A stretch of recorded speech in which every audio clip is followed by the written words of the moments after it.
Great everyone. My name is Abhinav Vikkasani, and today I'm here with Manan Mathur on the second episode of Beyond the Gavel. Manan, can you introduce yourself a bit?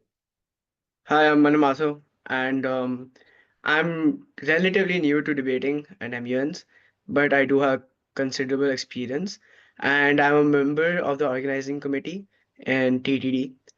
Thank you for inviting me, Abhinav. Yeah, no problem. So let's go on with the podcast. So my first question is like, can you tell me a bit about your interests and like what you do? Oh yeah, sure, sure. Um, in school, especially in academics, I love sciences. Sciences and maths are just really interesting subjects to me, and my favorite subject is chemistry, and I think it's a very underrated subject, and definitely I think more people should like choose it in like high school. Yeah, and other interests include like my hobbies like playing guitar, video games, and I play basketball as well for my team in my school, and yeah, that's another hobby. Nice. Like liking chemistry is kind of interesting. I'm more of a physics person myself. I see. What do you like about physics, Avinav? I mean, it's just very interesting, like all this the space stuff and like everything about like it basically talks about how the world works. Like even chemistry and biology, like even they need physics to function, right? That makes Like sense. Yeah. kinetic particle theories and all that, they all need physics in the So you end. like the fundamentals of the sciences. Yeah, yeah, Makes sense. basically. Yeah. So like you said that like you are quite experienced with MUNs and all that. So can you tell us like a few of your experiences, like what you've done in MUNs? Sure. So, for example, I've completed a few MUNs, one from my school, actually quite a few from my school, and one I did in Scottish High, where I won honorable mention. Um, it was a nice MUN, and actually that was one of the first MUNs which was out of crisis committee that I did. It was on football, which is kind of surprising, and you don't find that very often in MUNs, and we basically had to talk about proposition of the transfer market and the VAR system implementation. It was a very interesting debate that happened inside the entire delegation room. And yeah, aside from best delegates, like in within my school, there's nothing really much that I've done in avians. Mostly I do debates. Yeah. Yeah. I mean, debates are also nice. Like, but I have more experience in MUNs, I guess. Okay. So like, can you talk about sports a bit? Because you said you played basketball, and like, how do you manage playing sports and studies? Yeah, yeah, I get what you mean. Like, not many people take morning sports in my school because they don't think they'll be able to balance it with academics and extracurriculars. But I think that sports is like one of the best extracurriculars you can do. And if you see the most competitive schools, especially Ivy Leagues, they actually encourage playing an instrument and playing guitar, which is more relevant to your skills and to your like development than you're doing MUNs and debates. It's not all about just completing MUNs and debates. It's all about having a various mix of extracurriculars which help you define and bring out your best skills. So that's what I feel. Hmm. So to balance it, mostly like I study in the afternoon and the evening. Morning sports does get a bit hectic since it's really early in the morning. But if you have enough time, if you are good at time management and you have enough time, I do recommend playing a sport. It's really nice and it helps relax you. I agree. And like, what else do you do in the week? Because I'm sure like you're a pretty busy person. Because like I remember talking to you and like I had to work around a lot with your schedule and all that. So like, talk us through your week. Sure. I have a lot of tuitions. Like especially since it's IGCSE course, like school can get really busy, and with boards coming up, uh, every day I have at least 3 hours of tuition. I come back, I study for at least an hour. I play the guitar for another hour. Then I go down to play sports for another hour. I go to the gym for around 30 minutes, and then by the time I come back, I'm exhausted. So like I only come back home by like 9 p.m. and that's when I eat dinner. And yeah, I kind of relax, talk to my brother, and yeah, pretty much. So like your schedule looks really busy. Like how do you deal with burnout? Like because a lot of students stuff suffer from burnout, like from doing this like a lot of work throughout the week. Hmm. Okay, believe it or not, whenever I do MUNs or debates, I usually play video games. It's like really annoying for my teammates, especially. So even if you like see me like doing those conversations and calls outside the MUN and debates, talking about like a caucus, for example, or a new motion that was passed, I'll just be playing video games in the background. And the reason why is video games calms me. And I don't know why. It suddenly just relieves me from the stress and the fortitude I need to have in order to like think about a problem or any solution. And so, yeah, I guess I play video games in order to like prevent burnout. So that they're like your escape from all the work and like all the tensions that you might have from an MUN, from like studying for your boards and all that. Yeah, pretty much. So like how do you fit in video games into that schedule of yours? It's pretty easy. Like I finish my work before 9. So Mhm. by the time it's 9, it's time for me to relax. My brain does not really want to study anymore unless it's an exam. Then I have to pick up the pace after 10 again. So it's not that much time that you like put in into like academics and extracurriculars. If you know that you cannot really push yourself on certain days, like what I did was on Wednesdays and Sundays, I have less classes and time for academics because it helps me to prevent burnout, and it basically gives me time to play video games with my friends. And yeah, basically. Nice. So what games do you like generally play?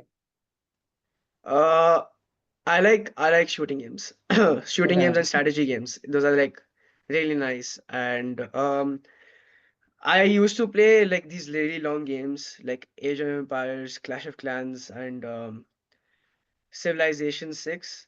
But after a while, since my friends stopped playing it, I basically became more engrossed in FPS games like Valorant, Mhm. Fortnite, and CS, especially CS after COVID. It's basically the one game I used to play like every day for at least like 4 hours during COVID. Yeah. Mhm.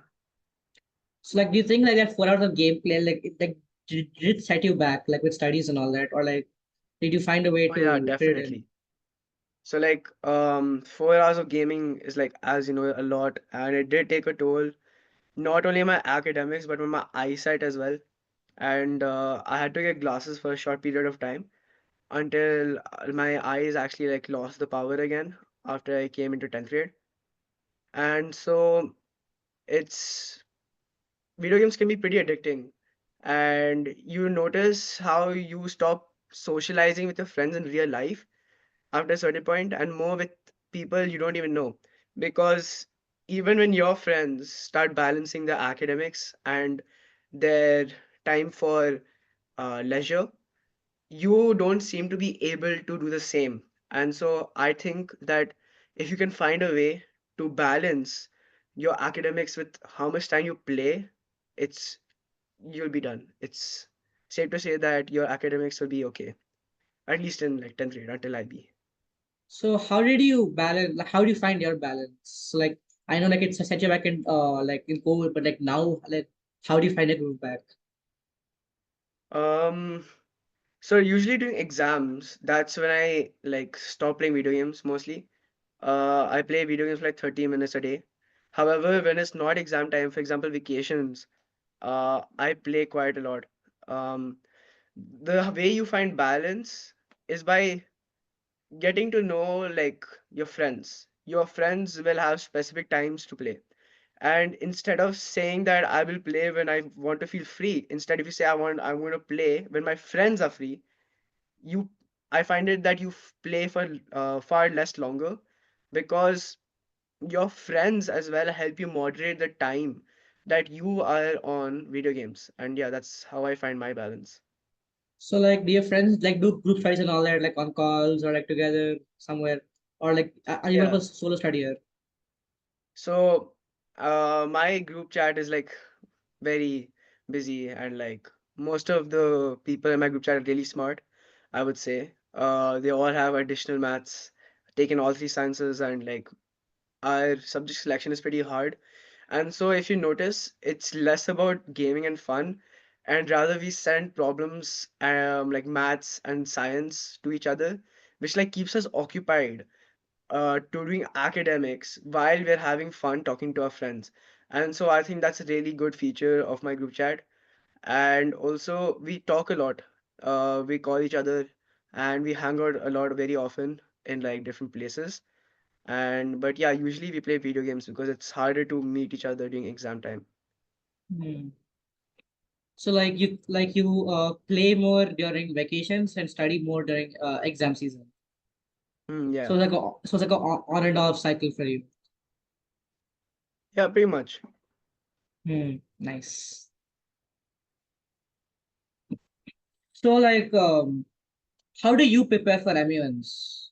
Like what do you do Oh, generally to prepare for them? um, so like on my first time in, it was very different compared to now how I prepare. But let's talk about how I prepare now versus how I used to prepare then. So now what I do is essentially is I first look into the setting of the background. So as you know, every MUN has this background resource which they send you, and it's actually really informative.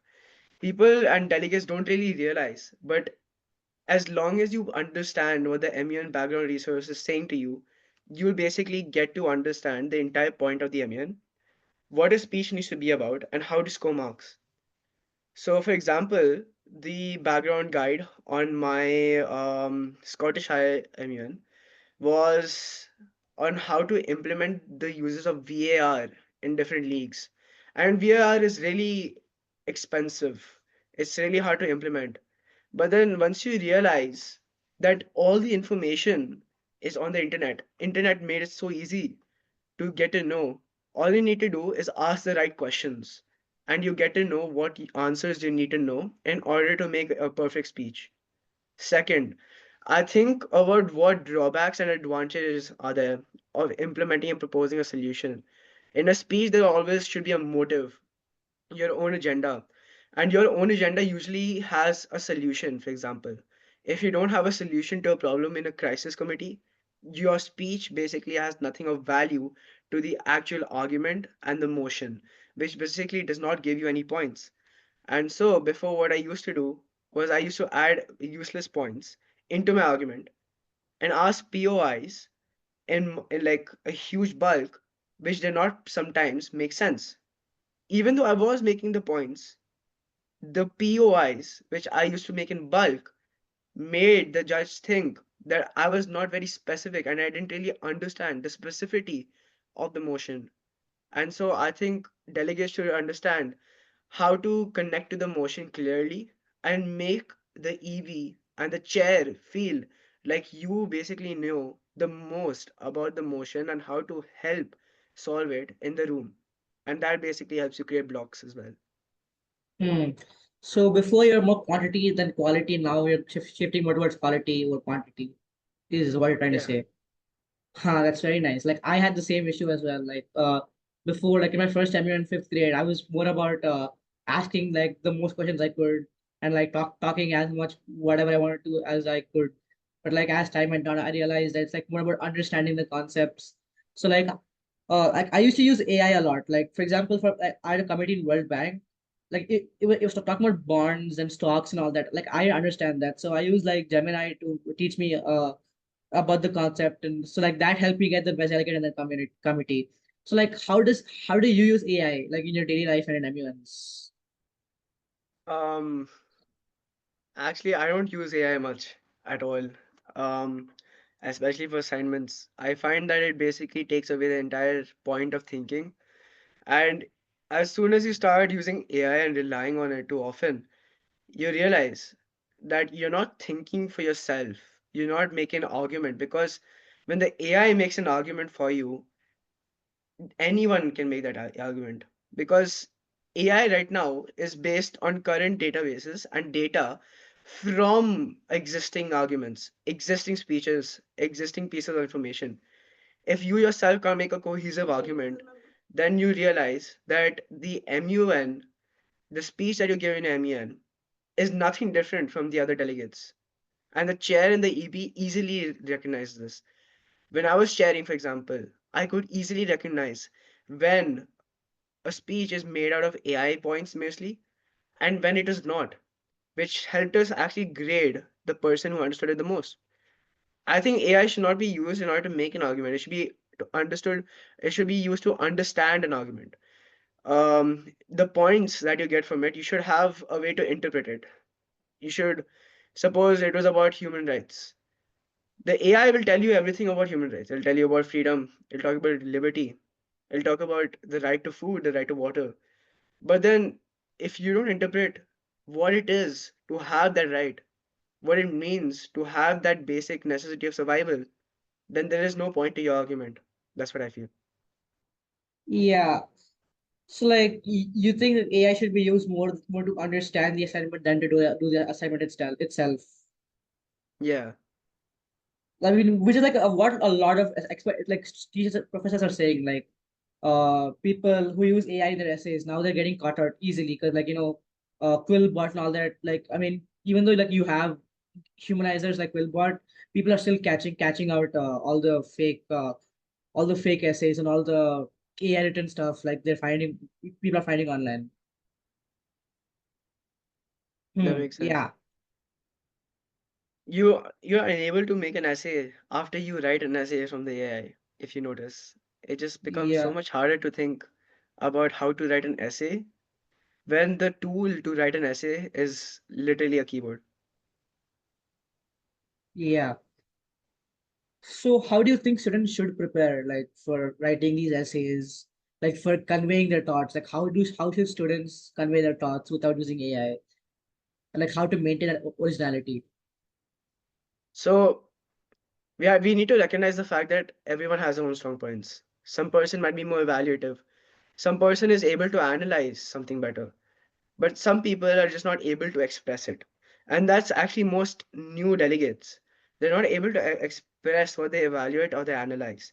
No, even though they might have more evaluative points, more analytical points than the best delegate inside the room. So I think honestly, if you realize that what you want to say can be answered using questions, you become more suited in order to answer yourself. For example, um, if you get a motion, for example, we conduct a lot of daily debates here in TTD, and let's take a motion for example. Uh, yeah, we should encourage the use of performance enhancing drugs in the military. Now think about this. Why would we need to use enhancing drugs in the military? It improves their strength, it improves their agility, it improves their stamina. It helps physical basically. It gives an edge over the enemy. You're answering one question. And when you answer that question, you're basically not only answering the question, you're basically giving yourself an argument. Because when you answer that question, you also answer the drawbacks. For example, is it morally ethical to be able to enhance someone's base statistics? Should they be able to jump 2 feet, even though they used to jump 1 feet before? Right. So I think it's definitely up to interpretation of how you want to convey your argument. But if if you want to make a suitable argument, always answer a question linked to a point or a recurring statement that you understand from the motion. Yeah. I mean, I agree with that. Like, a lot of people just say one statement and then like completely fall back on it like the next second, like they could ask something else. It's like Yeah, that's something you see in a lot of MUNs nowadays. So like basically when you want to make a statement, you should have something to back it. I guess I mean having something to back is very important in the Yeah, that makes sense. end. Wait, so Yeah. Abhinav, am I allowed to ask you a question right now for the Sure. podcast? Sure. It's a So podcast, I not an wanted to interview. know, what is your opinion on these daily debates? Do you think they're effective? I mean, the day debates, like they're an avenue for like people to try out. Like a lot of people they won't do these big debates. They, first of all, they cost money, and like a lot of people apply. So what with these day debates, like anybody can just join, and then they can just speak their mind, and then they can leave. And like with doing these debates, they'll know what to speak and when, so that they have the confidence to actually make points in an actual debate and actually go up and participate in them. So I think that like even though they might not be like some national level debate or anything, they at least give an avenue for people to try. That's perfect. Thank you for the response, Abhinav. So what advice do you have for people who want to get into MUNs and debates? Yeah, let's see. That's a good question. Now, the first time I had a debate in MEN, um, I didn't even know about it. My parents had to tell me. So I realized how unaware people are actually of these events. Because whenever I open my email every day, I don't see any extracurriculars. No one sees any extracurriculars actually. And I think the way to enter MNs and debates is by becoming conscious about what's going on. There's so many social networking platforms nowadays that you fail to even realize what it's used for. Twitter, Instagram, WhatsApp, everything, all of that is used for networking. You connect with people, that's a network. And so, if you get to know about different events that are happening, like for example, TTD, if you just stay connected to a TTD, you'll understand how there are different debates and ambience in a networking group. There's a reason why it's called networking. And so, I think if you want to get into debates and ambience, just get prepared to like enter a new world where people genuinely like enjoy arguing with you in debates, especially like when you go to more experienced debates. People stop going there for like awards, trophies, extracurriculars, putting it as their college portfolio. The best debaters are there just to argue with you. They don't want anything out of that debate. They want to win. So when you enter an MUN debate, think like you want to win. Don't be there just to experience it. Be there and adapt. Adapt to the best people you think are in the room, and that way you become better. And that's how I also adapted and became better at MUNs. Hmm. And also another thing is like there's so many rules, procedures, and all that you have to follow. Like probably gonna be mind numbing for a lot of beginners. Like, how do you think like the new joiners should like tackle all these like and understand all these rules? Yeah, yeah, I get you. Like the first time I had a debate, I was so confused. Point of parliamentary inquiry. I was so confused when people used to ask POIs to me, and I was unable to respond because I used to mix up everything, like the POPI and POI, POO. And so whenever I used to give a response, I used to be jumbled up.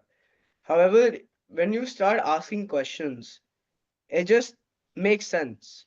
The chair is there for you to understand how to do an MUN, how to do the MUN. He's not just there to assess you. That's what they call the EBs. They facilitate the event. They're not there to make the event happen. So in order for the progression to occur, you'll need to take initiative in order to understand how the debate works, how the MUN works. If I was new to every single debate or MUN and stopped asking questions, I would never understand what everyone was talking about. I would never be able to input anything, which is what I've been seeing in new debaters, especially. Whenever there's someone who comes to a new debate, they always ask later because they're afraid to think that the other person will not will look down upon them. Will not understand how they don't know because they're entering an MUN and they're clueless.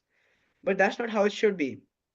It's actually a really good environment for new debaters when you get a good chair and it just encourages you to MUN to do more MUNs when you get answers to things. So yeah, I think if you want to truly know what each thing about part about the different specificities there are in MUNs, just ask questions. What's a POI? What's the speaker time? How long can I write my notes? That's it. Hmm. And one more thing, how do you win MUNs? Like, cause you are a chair, right? So like, what do you look for in a best delegate? Uh, okay, it's pretty simple. So everyone argues about the same thing. There's not much of a range people give you when they give you the motion. They may do that on purpose because it's easier to talk about a range of things by eliminating what another person might say. So, in most MUNs, it you will see, especially with hundreds of delegates, you will see that they say the same thing and they don't usually win. You know why? Because the way they deliver the speech, the way they talk about the points, and the way they add something to the points is what gives them the points. Hmm. The chair is there to not only talk about and look about you elaborating about some point. They're there to talk about why it impacts the motion. If I were to say that the right to speech is very important, versus saying that the right to speech is a fundamental in order to have human language and culture, the chair would immediately recognize how you're inferencing the point in order to make an argument. So it's all about logic, it's all about flow, it's about confidence, and partially luck. Because if you're earlier in the order, it does actually help because people before you don't say the same points you have, and it becomes less repetitive for the judge.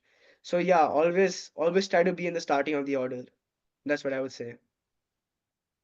Yeah, because like what like in the MUNs I've been to, like always a person puts the motion asked to speak last, and like that like usually puts them at a big disadvantage because all the points have been said by that time. Yeah. So like So if you're like raising a motion, that's it. Just go first because if you want to raise a motion, you should know what you want to talk about in that motion beforehand. yeah, there's that. But like, what if like the points like what if there's what if you speak first and then like everybody else attacks your points? Like, what if your points weren't that great? So wouldn't that be a bad thing for you? Like, if you go first? Yeah, that makes sense. Like if you don't go first, you see what points are getting attacked. You see what points are weak. But I honestly think that if you had thought of making a good argument, you would have thought of ways your argument could have been rebutted, ways to how your argument would have been POI'd. Because in your reply speech, it is mandatory to address every single POI that you have. Because if you don't address it, you actually inevitably losing marks. Even though you don't need to take everyone's POI, you have to address the person's POI you pick at the end of the day. And thus, I think if whenever you're making a point, always think about the repercussions. That way, whenever you know what repercussions there are, you're better suited to answer what it is. Hmm. Yeah, I guess that makes a lot of sense because a lot of people just go in blind, like they go head first, think later, which obviously is a detriment to them because there are a lot of people in MUNs nowadays who think like I don't know, like bloody geniuses. So I'm sure that's detriment that probably be pretty bad for them.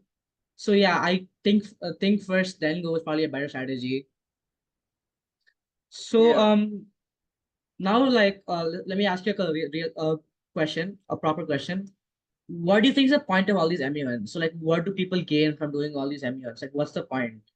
Because there can only be one winner and like 50 losers. Okay, personal experience, it's all about the college portfolio.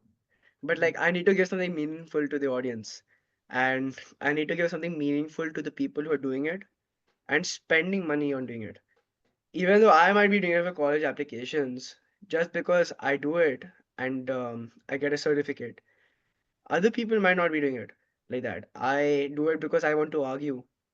Um, I do it so that when I argue with another person and I have fun, I gain something from it. But I would say it actually builds your character. It builds confidence, it builds skills, it builds on how every time you argue with someone, you win. And it builds in morale.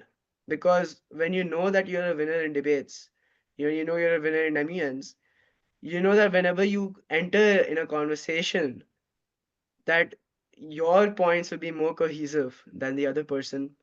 And that's why whenever you talk in a job interview, whenever you talk in a college interview, whenever you talk in something that you're interested in, you just sound much more confident and you sound just more like a suitable candidate.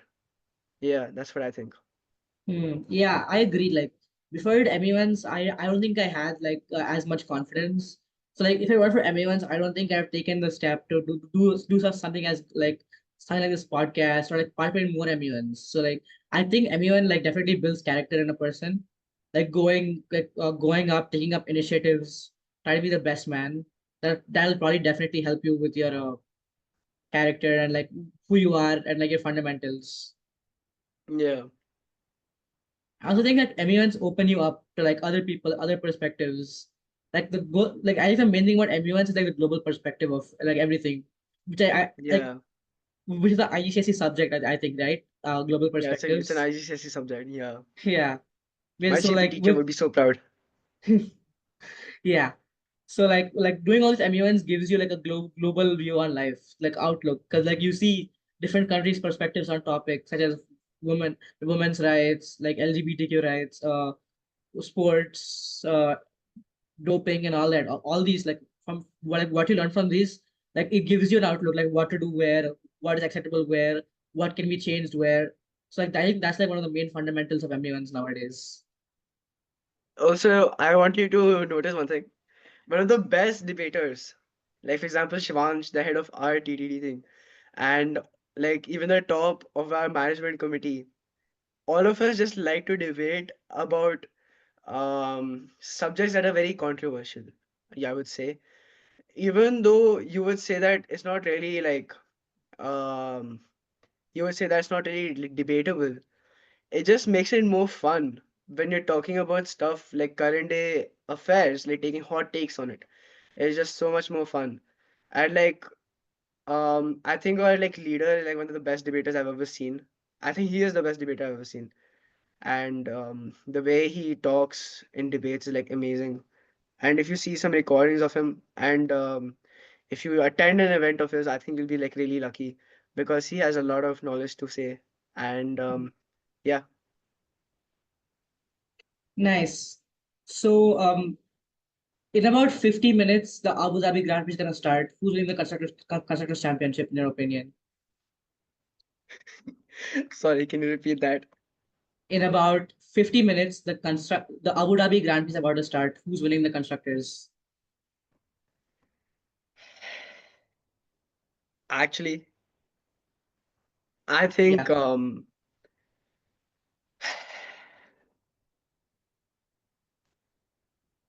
Norris. No, what? I think it'll be Norris. Norris. No, I'm talking about the constructors championship because Ferrari and McLaren only have like a 20-point gap. D point. No, no, they can't, bro. Come on. You think So Leclerc will win? no, like he's starting 19th, but like Exactly. Like there is no way. so you're backing McLaren for the constructors. Yeah, definitely. Okay. Bro is not We'll coming see. back from a 19th position, Yeah. bro. We'll see the outcome when the episode drops. I'm backing Oh, by the Ferrari, way, bro. fun fact. I think my brother will support Ferrari, so we'll see. We'll Yeah, see I'm who backing wins Ferrari. I'm backing the Ferrari for bet. science. Yeah. Yeah. So like with that, it's like I think we should wrap this podcast up. It's been really nice talking to you. Like, do you have any final words to say to like everybody who's listening? No, nothing much. But like, yeah, stay kids, bro. Like, do not just do extracurriculars for the sake of it, bro. Just go and argue, bro. Like, honestly, it's really fun because the chair, especially, like, they don't really mind you going and talking and just keep on like debating. They will actually think of it as a good thing, I think. And uh, what else? Play video games. Yeah, that's it. Yeah, with that, we'll wrap up the episode. Thank you, Manan, for being here, and to everybody who's listening. This is Avinav Vidyasani signing off.